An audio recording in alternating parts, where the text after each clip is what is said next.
देख रहे हैं न्यूज़ 24 आज तक डिजिटल, जहां हम आपको तमाम खबरों से रूबरू कराते हैं, चाहे खबरें प्रदेश की हों या देश की हों। हर खबरों को हम आप तक पहुंचाते हैं। चलिए इसी के साथ आगे बढ़ते हैं और देखते हैं आज की खबर में क्या कुछ है खास। लखनऊ लोकसभा चुनाव 2024 से पहले बसपा सुप्रीमो मायावती को एक बड़ा झटका लगा है। बसपा सांसद संगीता आजाद बीजेपी में शामिल हो गई हैं। बसपा सांसद संगीता आजाद ने दिल्ली बीजेपी मुख्यालय में जाकर बीजेपी की सदस्यता ली। इसके साथ ही उनके पति पूर्व विधायक आजाद रिमर्दन भी बीजेपी में शामिल हुए हैं। इस दौरान उत्तर प्रदेश के डिप्टी सीएम ब्रजेश पाठक और प्रदेश अध्यक्ष भूपेंद्र चौधरी भी मौजूद रहे। वहीं इसके साथ ही सुप्रीम कोर्ट की अधिवक्ता सीमा कुशवाहा भी बीजेपी में शामिल हुई। सीमा कुशवाहा ने सालों तक निर्भया कांड में निर्भया की मां की वकील के रूप में सुप्रीम कोर्ट में केस लड़ा था। संगीता आजाद के बीजेपी में शामिल होने पर बीजेपी महासचिव विनोद तावड़े ने कहा कि संगीता आजाद सही मायनों में आज आजाद मान रही होंगी, जो पीएम मोदी के नेतृत्व में काम करने आए हैं। वहीं उन्होंने कहा कि इनकी क्षमता का पूरा उपयोग होगा और बीजेपी जब नारी शक्ति के लिए बढ़ चढ़कर काम कर रही हो, ऐसे में सीमा जैसे लोगों का उपयोग पार्टी करेगी। यूपी की डिप्टी सीएम ब्रजेश पाठक ने कहा, संगीता आजाद का स्वागत है। बीजेपी की रीति और नीति को आगे बढ़ाने में पीएम मोदी के विकसित भारत के संकल्प को मजबूती देंगे।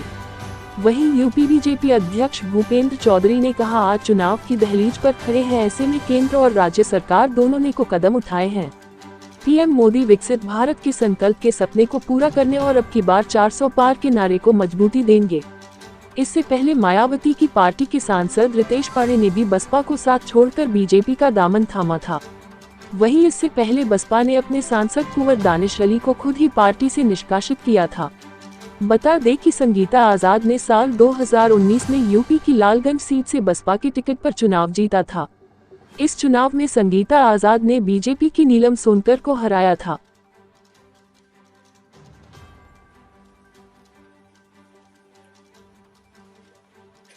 आदरणीय राज्यसभा सांसद मिथिलेश कठेरिया जी और मीडिया बंधु, आज मेरे जीवन का एक नया अध्याय लिखा जा रहा है।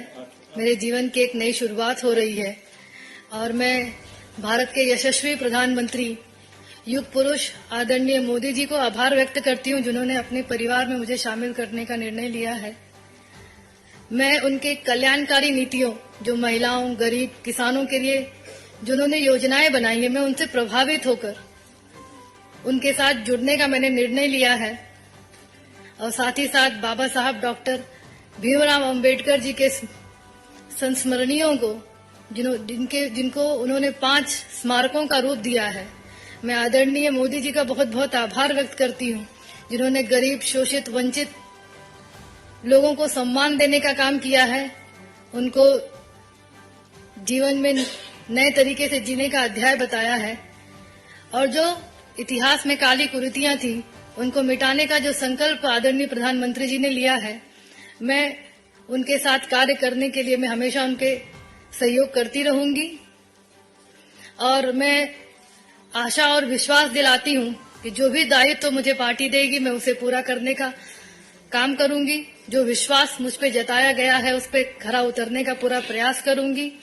और यह भी कहती हूं कि जो भी काम मुझे दिया जाएगा, भारतीय जनता पार्टी के सभी कार्यकर्ताओं के साथ कंधे से कंधा मिलाकर उनके साथ सभी काम करने का प्रयास करूंगी। मैं शीर्ष नेतृत्व माननीय प्रधानमंत्री जी, आदरणीय राष्ट्रीय अध्यक्ष माननीय जेपी नड्डा जी, आदरणीय अमित शाह जी, माननीय प्रदेश अध्यक्ष भूपेंद्र चौधरी जी, उत्तर प्रदेश के मुख्यमंत्री आदरणीय योगी आदित्यनाथ जी, उप मुख्यमंत्री केशव प्रसाद मौर्य जी, उप मुख्यमंत्री माननीय ब्रजेश पाठक। फिलहाल हमने आपको इस बड़ी खबर से रूबरू कराया। ऐसी ही और तमाम खबरों के लिए देखते रहिए न्यूज़ 24 आज तक डिजिटल और हमारे चैनल को लाइक, सब्सक्राइब और शेयर जरूर करें।